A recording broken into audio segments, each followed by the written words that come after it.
Assalamu alaikum wa rahmatullahi ta'ala wa barakatuh. I just want to address ɗin mutane akan me da me za ku iya siya ku ajiye a gida, abubuwan da za ku iya siya ku ajiye a gida. Domin wannan lokacin da muke ciki lokaci ne da ba mu san me hali zai ga ko ba mu san wani irin hali za mu shiga ba.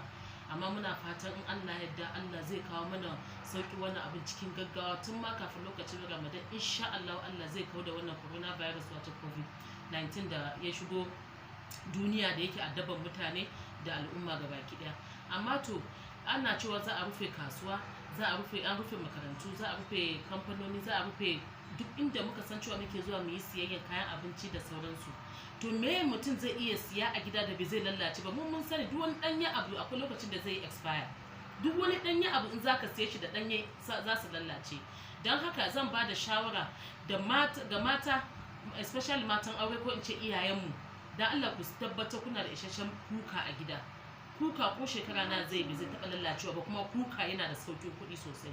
Ku tabbatar kuna da busasshen kuɓewa, niƙaƙƙen busasshen kuɓewa, shi ma ko shekara na zai taɓa lallacewa ba. Sannan ku tabbatar kuna da yaji, da kakken yaji nan zaka iya dafa shinkafa da wake ka da mai da yaji ka ci. Zaka iya kaɗa miyan kuka ma da yaji. Zaka iya cin doya da yaji da sauransu. Don haka ina son duk kayan abincin da za a siya ku tabbatar cewa kun siyo busasshen abubuwa. Kamar tumatir yanzu akwai busasshe, tattasai akwai busasshe, attarugu shi ma akwai busasshen attarugu. In ba busasshen attarugu zaka iya amfani da dakakken yaji. In ka jika tumatir ɗinka da tattasai, in ka jika ya jiku sai ka ɗauko blender, sai ka blending ɗin shi, ka ɗauko dakakken yajin ka zuba a ciki. Kayan miya is ready kenan. Don haka sannan ku tabbatar kuna da isasshen shinkafa a gida, ku tabbatar kuna da wake, ku tabbatar kuna da irin su ɗanyen citta, kanamfari da irin man gyaɗa, manja. Wannan abubuwan za su amfane mu nan gaba. Ku yi haƙuri, kusa 'ya'ya ne a gida nake kuma. So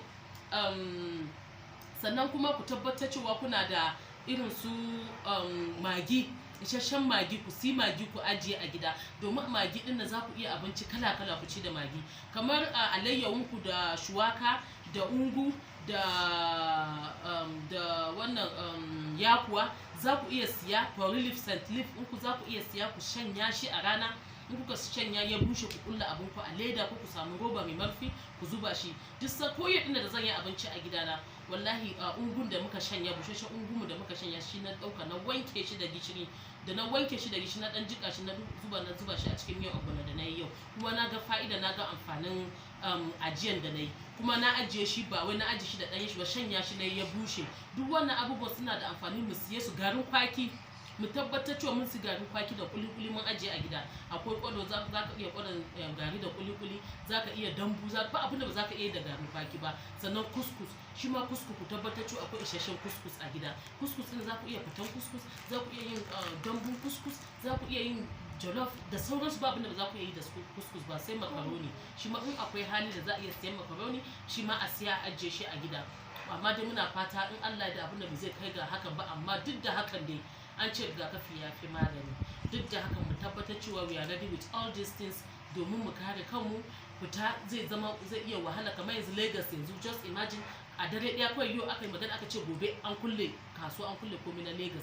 Banda Lagos ma akwai irin su Osun da Abuja an ce an kulle, wanda kuma bata tsaya ta yi siyayya ta ajiye a gida ba. Yanzu ya za ta yi? Ba ta da za ta yi. Don haka dan Allah wa'ana gayyakin da za mu iya siyan su mu jika su. Sannan kuma kabewa, ni yanda na jika kabewa ta zuwa ne na siyo kabewa a Kano guda za ka same shi a 500. Na siyo guda biyu, irin na 500 manyan kabewa na siyo guda biyu. Na fere, na tafasa, da na tafasa na kukulla su a leda, na jefa su a freezer.